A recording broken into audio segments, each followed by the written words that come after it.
Irmãos amados, vamos abrir a palavra de Deus no livro de Provérbios, capítulo 24, o versículo 16. Como o texto está na tela, eu peço à igreja para ler comigo, por favor. Porque 7 vezes cairá o justo e se levantará, mas os perversos são derribados pela calamidade. Haddon Robson, talvez a maior autoridade sobre homilética, preparação de sermão deste século, disse que um pregador deveria pregar um sermão tópico, ou seja, sobre um assunto, a cada 10 anos, e terminar de pregar, pedir perdão para Deus. Eu vou correr esse risco nesta noite. Diferentemente daquilo que eu tenho o hábito de fazer, mensagem expositiva, hoje gostaria de tratar de um sermão tópico. E o tema que eu quero abordar é como você pode transformar adversidades em triunfo. Talvez a palavra mais comum, repetida cotidianamente pelo brasileiro, é a palavra crise. Eu estou com 67 anos, acompanho os acontecimentos desde a minha infância e não me lembro de viver um tempo tão turbulento, tão difícil, tão doloroso, tão angustiante. Parece que a crise nos abraça, nos sufoca. E tem hora que parece que você não vê oxigênio no ar. Parece que estamos completamente atordoados por essas crises. Porém, o cristão, o justo, ele não vive governado pelas circunstâncias. O destino da nossa vida não está nas mãos dos poderosos deste século, nem mesmo das circunstâncias à nossa volta, nem mesmo dos sentimentos que às vezes assaltam o nosso coração. A nossa vida está nas mãos do Deus Todo-Poderoso.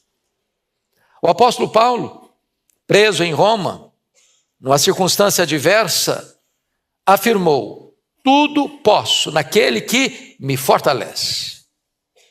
A circunstância é carrancuda, mas Deus, que nos ama, nos redime e nos protege, é aquele que nos fortalece nas crises da vida. O texto lido diz que o justo cairá 7 vezes e se levantará. Então o salvo não é aquele que não tem lutas, não tem provas, não tem vicissitudes, mas é aquele que, embora envergue por um momento, como o bambu, que o vendaval vem e o leva a beijar o chão, mas ele volta de novo, e ele volta de novo, e ele volta de novo, e ele volta de novo, até 7 vezes. Nós não caminhamos na nossa própria força, nós caminhamos na força do Onipotente. Me faz lembrar uma historiazinha engraçada, de um camundongo que pega carona nas costas de um elefante para atravessar uma ponte sobre um grande abismo. E quando o elefante está atravessando, e no meio do abismo, a ponte balança, chacoalha toda. E quando chegam do outro lado, o camundongo voltou para o elefante e disse: rapaz, nós chacoalhamos aquela ponte, hein? Às vezes nós nos sentimos como um camundongo na força de um elefante. A força não é nossa, a força vem de Deus. Na vida há tempos difíceis e há tempos de gozo e alegria. Diz Eclesiastes que há tempo de ganhar e tempo de perder. Há tempo de sorrir e tempo de chorar. Há tempo de nascer e há tempo de morrer. Há tempo de sol, há tempo de chuva. Há tempo de comemoração, há tempo de gemido. Então a vida não é composta apenas de coisas sorridentes. Também tem vales, também tem provas, também tem lutas. Mas o nosso Deus transforma tragédias em triunfo. Eu gostaria de deixar com vocês algumas lições para o nosso enlevo nesta noite. A primeira coisa que eu destaco é que nem todos aprendem com as adversidades. Há um ditado popular muito conhecido aqui no Brasil: quem não vem pelo amor, vem pela dor. Isso não é verdade, teologicamente aprovado. O que traz o homem a Deus não é a dor. O que traz o homem a Deus é a graça. Porque o mesmo sol que amolece a cera endurece o barro. O ímpio, ao sofrer, ele fica mais revoltado ainda. Ele se insurge ainda mais contra Deus. Está lá em Apocalipse que quando o sofrimento aumentou, as pessoas mordiam na língua e blasfemavam contra Deus. Mas se você é um justo, a prova chega, você amolece, você se molda, você é moldado, você é reerguido, você é restaurado. Então isso é um fato. Todas as pessoas enfrentam adversidade. Também é um fato, nem todos aprendem com as adversidades. Judas traiu Jesus. Pedro negou Jesus. Judas cometeu suicídio. Pedro foi restaurado por Jesus. Você olha 10 leprosos, todos são curados. Um retorna com o coração grato. Outros se contentam apenas com a cura física e seguem a vida. Eliseu olha para a mesma cena que Geazi. Geazi viu o exército inimigo. Eliseu vê o exército de Deus. Se você é um homem e uma mulher que confia em Deus, você olha a crise e olha quem está por trás, controlando e sustentando a sua vida. Se você não confia em Deus, você se apavora diante da crise e naufraga. Quantas pessoas que, diante das adversidades, jogam a toalha e desistem? Vem à minha mente agora a história de um pastor metodista que escreve o seu primeiro livro, O Poder do Pensamento Positivo, e procura uma editora para publicar. Eu acho que até hoje esse é um problema grave. Toda pessoa que vai escrever seu primeiro livro, via de regra, tem dificuldade de publicar o seu livro. As editoras olham do ponto de vista comercial. Elas não querem fazer um contrato de risco, elas não querem enfrentar uma situação de investir numa obra e não saber se essa obra vai dar certo. Então ele escreveu o livro, bateu em várias portas, nenhuma editora se interessou pelo livro. Ele chegou em casa frustrado, jogou os rascunhos do livro no lixo e disse: no lixo vão ficar os meus sonhos de escritor. Dona Ruth, sua mulher, mais crente e mais otimista do que ele, como via de regra as mulheres são, disse: eu acredito nos seus sonhos e vou lutar por eles. Pega o rascunho do lixo, bate em outras portas, encontrou uma editora que se interessou pelo livro. Este livro já vendeu mais de 40 milhões de exemplares. Um dos maiores best-sellers da literatura. Estavam no lixo. Então, se você encontra uma porta fechada, se você encontra uma adversidade, não jogue a toalha, não desista, porque Deus é poderoso para transformar a adversidade em triunfo. Este é o seu Deus, este é o nosso Deus. Me permita ilustrar de uma maneira simples. Havia um homem ébrio, bêbado, que bagunçou a família, desperdiçou os recursos, maltratou a esposa, maltratou os filhos, ele tinha 2 filhos. Esse homem morreu. E um dos filhos seguiu o mesmo caminho do pai, da embriaguez, da vida completamente desregrada, e foi parar na cadeia. O outro irmão dele, teve uma vida de sucesso pessoal, familiar, profissional, muito bem sucedido. Isso levou um repórter a ficar intrigado e fazer uma entrevista com ambos. E quando perguntou ao cara que estava lá na prisão, disse: rapaz, por que você está aqui? Ele respondeu: tendo um pai como eu tive, você acha que eu teria outro destino na vida? Aí foi entrevistar o camarada que foi bem sucedido na vida. Rapaz, como é que você conseguiu ser bem sucedido na vida? Rapaz, tendo um pai como eu tive, eu só tinha uma escolha, é ser diferente dele. É seguir um outro caminho. Eu tinha exemplo dentro de casa que o caminho seguido era tragédia. Então, por favor, ao olhar para as circunstâncias, entenda uma coisa: nem todas as pessoas aprendem com as crises. Mas se você é um justo, ainda que você caia, Deus levanta. Ainda que você caia, Deus levanta. 7 vezes, Deus levanta você. Segundo ponto que eu gostaria de partilhar: mude sua atitude diante das adversidades. Tem muita gente que vê o problema e não vê a solução. Não vai dar certo. Essa tenda não sai. Está muito caro. É muito difícil importar coisa da China. É muito complicado, não vai dar certo. Se você escutar os pessimistas, você não sai do lugar. Você não tem projeto, você não realiza nada. Você não vai para frente. Pensa comigo no Isaac. Ele está numa terra deserta. A terra está passando fome. E diz a Bíblia que ele semeia no deserto e colhe a 100 por 1. Ele entende que Deus pode reverter a situação e transformar um deserto numa terra fértil. Crise é oportunidade. É por isso que quando você encontra Paulo e Silas em Filipos, a circunstância é muito ruim. Eles foram açoitados em praça pública, eles foram humilhados em praça pública, eles foram jogados numa prisão com as costas ensanguentadas, eles foram jogados numa prisão interior, onde não tinha luz, não tinha ar fresco, onde eles tinham seus pés amarrados num tronco, e eles viram aquele cenário tão horroroso, num cenário propício para um culto de adoração a Deus, onde eles cantam e louvam o Senhor, e o milagre acontece dentro daquela cadeia. Então, nem todas as pessoas têm a mesma atitude diante das adversidades. Por exemplo, John Bunyan. Acho que todos vocês já ouviram falar de John Bunyan.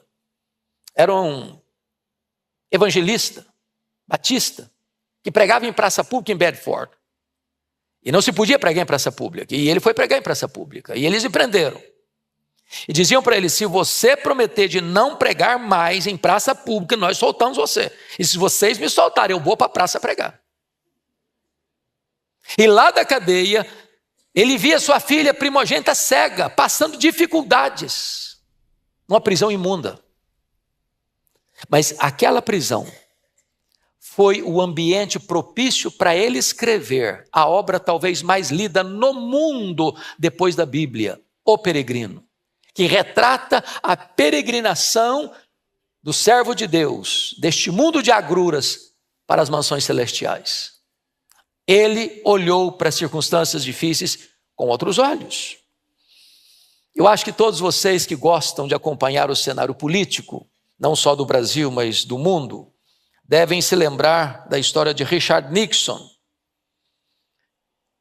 E os biógrafos dele contam que, poucos meses após a sua renúncia, o ex-presidente americano entrou numa depressão profunda, a ponto de ser hospitalizado.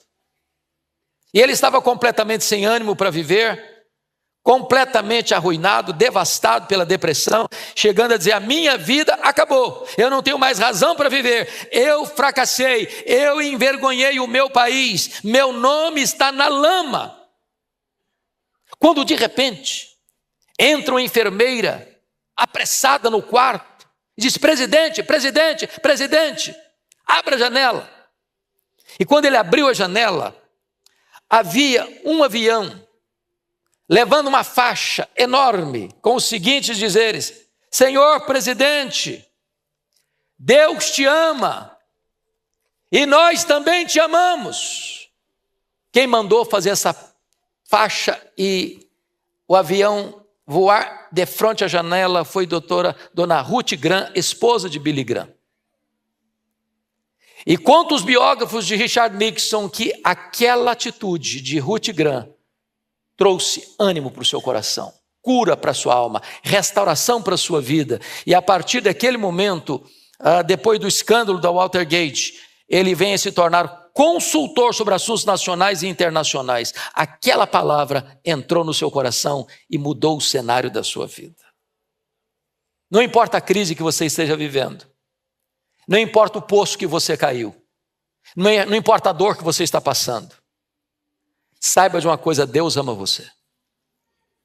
Saiba que tem gente que ama você. Então não desista, então não jogue a toalha, então não retroceda, Então saiba que Deus pode intervir na sua vida e transformar o seu vale num manancial. Foi o que aconteceu com o pródigo. Ele estava lá no chiqueiro, cheio de andrajos, cheirando mal, passando fome. Num momento, uma ideia explode em sua mente. Quantos trabalhadores na casa do meu pai têm pão com fartura e eu estou aqui morrendo de fome? Levantar-me-ei, irei ter com meu pai. Eu quero dizer para você hoje, em nome de Jesus, que se você está num lugar que você não deveria estar, se você está sofrendo angústias e dores por causa das más escolhas que você fez, é hora de você voltar para a casa do Pai, é hora de você voltar para Deus, é hora de você receber o abraço de Deus, o beijo de Deus, o perdão de Deus, a restauração de Deus e um recomeço na sua história. Porque Deus levanta o justo, ainda que ele caia até 7 vezes. Terceira lição que eu gostaria de partilhar com vocês. Não creia que as adversidades sejam permanentes. Deus pode mudar a sua história. Às vezes a gente pensa que as adversidades vão durar a vida inteira. E nós não suportaríamos uma viagem todinha de turbulência. Tem hora que tem folga, sabia? Tem hora que tem lenitivo. Tem hora que tem óleo fresco sobre a cabeça. Aliás, quando você está perto de uma grande crise, é porque você está perto de uma grande vitória. Quando você está num vale muito profundo, você está no sopé de uma grande montanha. Então, veja você, algumas histórias bíblicas interessantes. O Abraão está com 99 anos. Deus muda o nome dele de Abrão, grande pai, para Abraão, pai de multidões. E eu fico pensando, pastor Ival, nessa cena. O Abraão passa no lugar e alguém diz, qual é o nome do senhor mesmo? Fosse lá na roça, qual é a graça do senhor mesmo? Eu me chamo pai de uma grande multidão. E aí, quantos filhos o senhor tem? Eu falei, não chegou ainda não, mas vai chegar, vai chegar. Mas o cara está com 99 anos. O seu presente não é o fator decisivo para o seu futuro. Hoje é crise, amanhã a vitória chega. O Moisés foi preparado 40 anos no Egito, em todas as ciências do Egito. E agora esse camarada tem que fugir do Egito. O homem mais poderoso do mundo está procurando-o para matá-lo. E ele vive 40 anos num deserto tosco. O cara mais culto da época, cultura enciclopédica. Está correndo atrás de ovelhas, lá no deserto de Midian. Eu acho que Moisés deve ter deitado muitas noites pensando, meu Deus, para que eu estudei tanto? Onde eu vim parar? Meu projeto de libertar meu povo frustrou. 80 anos nas costas. Achou que tinha encerrado a carreira. E na verdade Deus o estava preparando para uma grande missão. Para ser o libertador do seu povo, para ser o legislador de Israel, para ser o intercessor de Israel, para ser o homem que haveria de guiar a nação pelos desertos tórridos daquela região. Entenda uma coisa, Deus pode mudar o cenário, porque as adversidades não são permanentes. Eu fico pensando, presbítero Daniel, presbítero Milton, que quando Paulo foi levado, depois de ser rejeitado em Jerusalém, para Tarso, para a casa dele, de volta para a terra dele, ele ficou lá quanto tempo? 10 anos, no molho, no anonimato, no esquecimento. Quem sabe algumas dúvidas entraram no coração dele, algumas perguntas chegaram à mente dele, meu Deus, será que é isso? Será que os sonhos acabaram? 10 anos, sem holofotes, para um cara que sonhava ser líder. Mas de repente, Deus muda o cenário.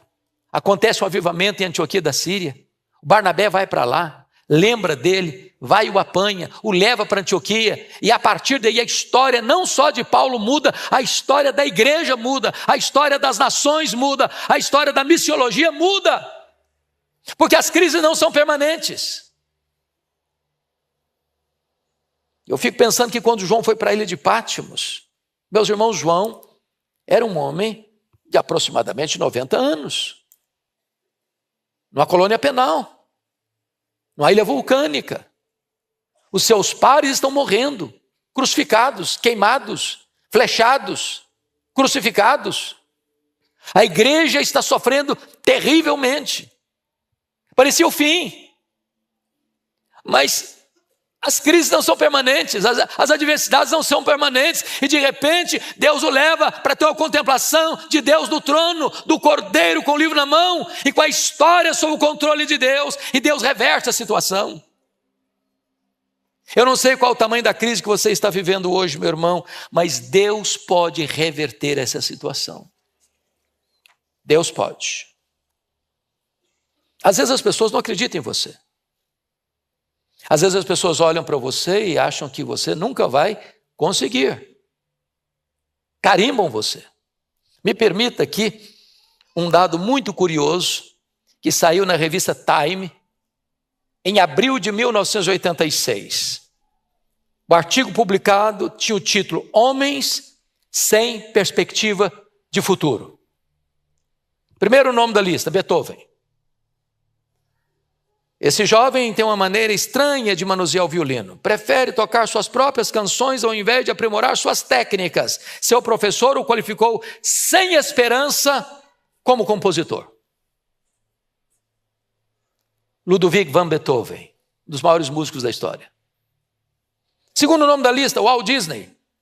Foi despedido por um editor de um jornal por falta de criatividade. Walt Disney foi à falência várias vezes. E hoje ninguém precisa falar do sucesso do seu empreendimento. Não estou entrando no mérito aí se é bom ou ruim, não. Thomas Alva Edison. Seu professor disse que ele era muito estúpido para aprender qualquer coisa. Mas ele se tornou o maior cientista de todos os tempos. Albert Einstein. Albert Einstein, sua tese de doutorado em Bonn foi considerada irrelevante e sofisticada. Alguns anos depois de ser expulso da Escola Politécnica de Zurique, tornou-se o pai da teoria da relatividade. Quem hoje tem dúvidas da grandeza de Albert Einstein? Quinto nome da lista, Louis Pasteur. Foi apenas um estudante medíocre. Em química foi colocado em 15º lugar num grupo de 22. Mas foi ele quem inventou a penicilina. Sexto nome da lista, Henry Ford. Primeiro homem a fabricar carros em série. Foi à falência 5 vezes antes de ser bem sucedido em seus negócios. Para fechar, um fato muito curioso. Carta a Jesus. Um consultor de relações humanas manda uma carta para Jesus. Isso aqui, obviamente, história com E. Dizendo para ele sobre os discípulos dele, em quem Jesus deveria ter confiança. E foi este o resultado da carta. Pedro é um indivíduo muito instável emocionalmente. Vai ser um problema para o grupo. Então, esse Pedro não é confiável. Bom, André, disse o consultor, esse não tem nenhuma liderança. Tiago e João, bom, esses estão colocando seus interesses sempre em primeiro lugar. São egoístas e por isso inadequados para o trabalho. Tomé, bom, esse é um perguntador inveterado e tem uma enorme tendência a bater o ânimo do grupo. Mateus, esse encontra-se na lista negra da Associação Comercial de Jerusalém. Simão Zelote, bom, esse é de um partido de esquerda radical. Sempre quer pegar em armas para uma revolução contra Roma, uma revolução armada. Bom, Tadeu e Bartolomeu têm uma forte tendência para a depressão. Então diz a carta, porém um de seus candidatos apresenta um forte potencial. Ele é um homem hábil, se relaciona bem com as pessoas, tem uma mente muito imaginativa, tem os contatos certos nos lugares certos, é inteligente, é ambicioso, é responsável e, portanto, essa consultoria tem o prazer de lhe recomendar Judas Iscariotes como seu homem de confiança e seu braço direito.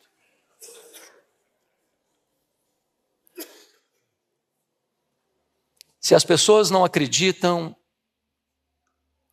que você pode fazer a obra de Deus, Deus acredita. Se as pessoas carimbam você dizendo, você não vai conseguir, se Deus se agradar de você, você vai conseguir. Quando os espias olharam a terra, voltaram com um relatório. A terra é boa mesmo, mas não é para o nosso bico, não. E lá tem cidades fortificadas, lá tem gigantes. Eles vão nos engolir vivos. Não dá para nós. Aos olhos deles, nós somos como gafanhotos. Aos nossos próprios olhos, nós somos gafanhotos. Não dá para nós, não. É impossível. Josué e Caleb disseram, se o Senhor se agradar de nós, nós podemos. Se o Senhor se agradar de nós podemos. Quarta lição que eu gostaria de partilhar. Nós devemos aprender com as adversidades. Preste atenção nisso. Porque as adversidades podem ser as nossas pedagogas. Então vamos pensar nisso. Veja comigo. Davi disse no Salmo 119, versículo 71, foi-me bom ter passado pela aflição para que eu aprendesse os teus decretos. Irmãos, a gente aprende mais numa casa de funeral do que numa casa de festa. As maiores lições da vida não são aprendidas em dias de celebração, são aprendidas no dia do choro. Às vezes é no sofrimento que a gente aprende as maiores lições da vida. E Davi está dizendo isso. O apóstolo Paulo, estando preso em Roma, depois de ter enfrentado tantas agruras nas suas viagens missionárias, preso aqui, açoitado com varas acolá, apedrejado ali, acusado acolá, ele vai olhar esse cenário e dizer, meus irmãos, eu quero que vocês saibam que as coisas que me aconteceram têm antes contribuído para o progresso do Evangelho. Ou seja, aprenda, meu amado irmão, com as adversidades. Em vez de você ficar endurecido, seja moldado por Deus nessas dificuldades. Segundo ponto, na adversidade olhe para Jesus e prossiga em vez de ficar desanimado. Tem hora que você fica desanimado? Aqui para nós. Tem hora que você diz, eu acho que eu vou dar uma parada. Estou fazendo o meu melhor, só estou levando burdoada na cabeça. Tem hora que você está de tanque vazio. Tem hora que você está andando na reserva. O que você vai fazer? O apóstolo Paulo, na carta aos Filipenses, diz, uma coisa eu faço, esquecendo-me das coisas que para trás ficam, prossigo para o alvo, avanço, para o prêmio da soberana vocação de Deus em Cristo Jesus. Pare de ficar olhando demais para as lentes do retrovisor. Põe os seus olhos em Jesus. E caminhe para frente.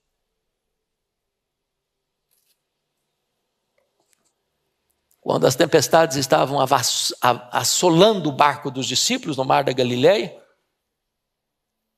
e Jesus caminha sobre o mar, a primeira palavra de Jesus para aquelas pessoas foi esta: tem de bom ânimo. Sou eu, não tenho medo.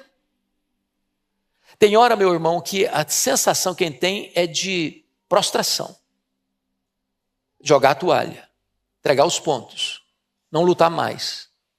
Mas o Senhor Jesus está aqui nesta noite dizendo para você, tenha bom ânimo. Eu estou aqui. Tenha medo não. Mas isso vale não só na vida espiritual, isso vale também até na vida profissional. Deixa eu fazer uma pergunta aqui. Tem vendedor aqui hoje? Vendedor, profissão vendedor. Você vende? Ok. Beleza. Então escuta essa aqui. Estudo realizado pela National Retail Dry Goods Association. Ele chegou à seguinte conclusão. 48% de todos os vendedores fazem a primeira tentativa de vender e param. Não deu certo, o cara não quis. Bom, se não quis, você não vai vender porque não quer. 48%. 25% de todos os vendedores fazem 2 tentativas de vender e param. Terceiro, 15% de todos os vendedores fazem 3 tentativas de vender e param. 12% de todos os vendedores persistem. 12% de todos os vendedores realizam 80% de todas as vendas que são realizadas. Em outras palavras, não desista ao sinal da primeira dificuldade. Não retroceda diante do primeiro problema. Você caiu, está na hora de levantar. Caiu de novo, levanta outra vez.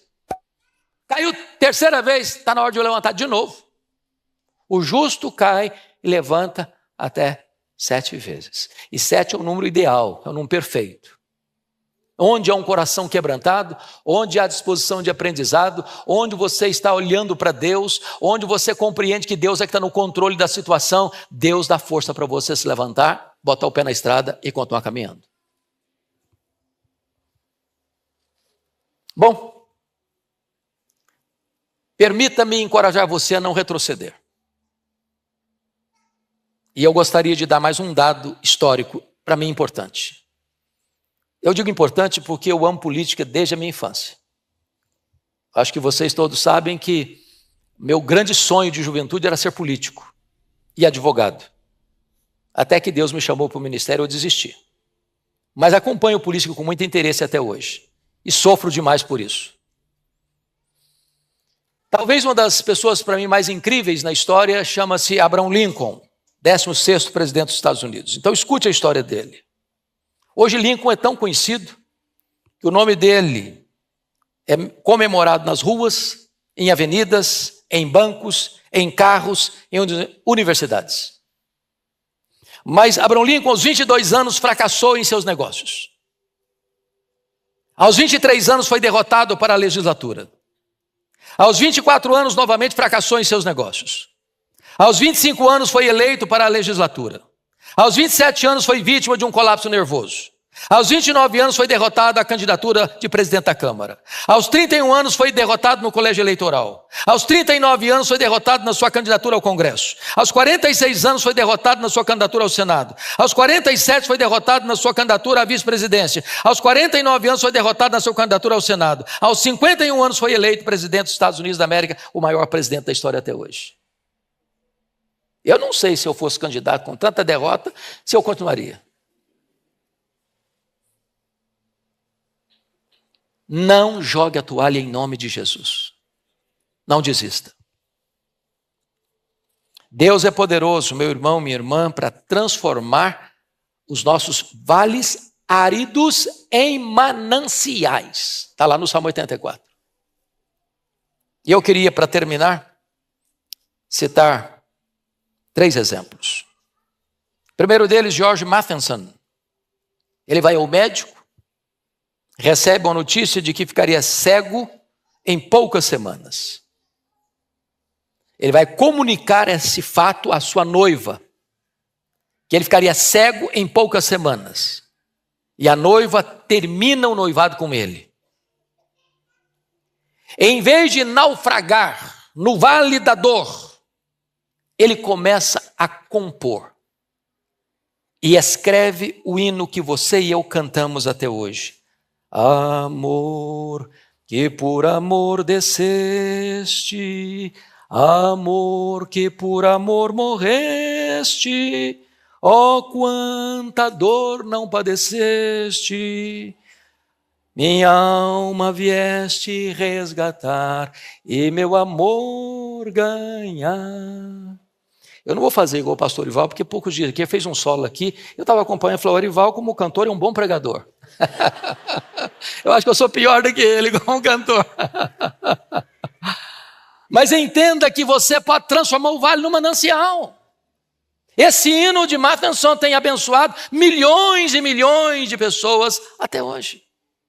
Segundo exemplo, Louis Braille ficou cego na infância. Foi levado para um instituto de cegos. Depois de jovem, criou o sistema de leitura Braille, propiciando aos cegos a possibilidade da leitura e do conhecimento. Ele poderia ter fundado na cegueira e dizer, acabou a minha vida. Mas ele usa aquela realidade para se tornar uma bênção para o mundo. E finalmente, Fanny Crosby. Fanny Crosby é a maior compositora cristã de todos os tempos. Essa mulher viveu 92 anos.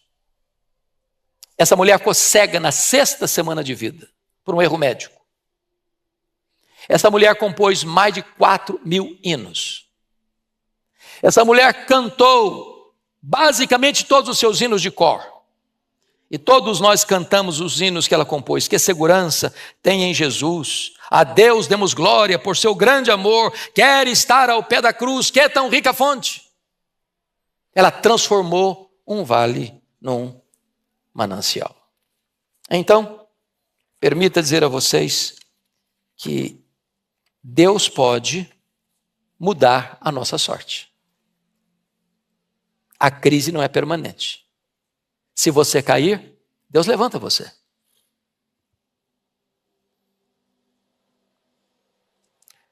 Quem sabe você e eu hoje pudéssemos fazer a oração de Jabes. Ele estava carimbado com o nome Jabes. Em meio de dores, a sua mãe o deu à luz. Seria um estigma para ele. E diante daquela situação tão difícil, ele faz uma oração a Deus e diz, ó Deus, tomara que me abençoes e me alargues as fronteiras. Que seja comigo a tua mão e me preserves do mal, de modo que não me sobrevenha aflição. E Deus atendeu a sua oração. Ore a Deus para Deus mudar a sua sorte. Você está passando por um vale, por uma dor, por uma prova, por um sofrimento, por uma seca, por um deserto. Deus pode mudar a sua sorte. Ele é poderoso para fazer isso. Porque o texto diz, porque 7 vezes cairá o justo e se levantará.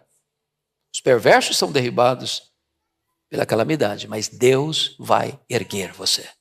Deus vai fortalecer você. Deus vai continuar conduzindo você em triunfo. Em Jesus você é mais do que vencedor. Deus nos ajude.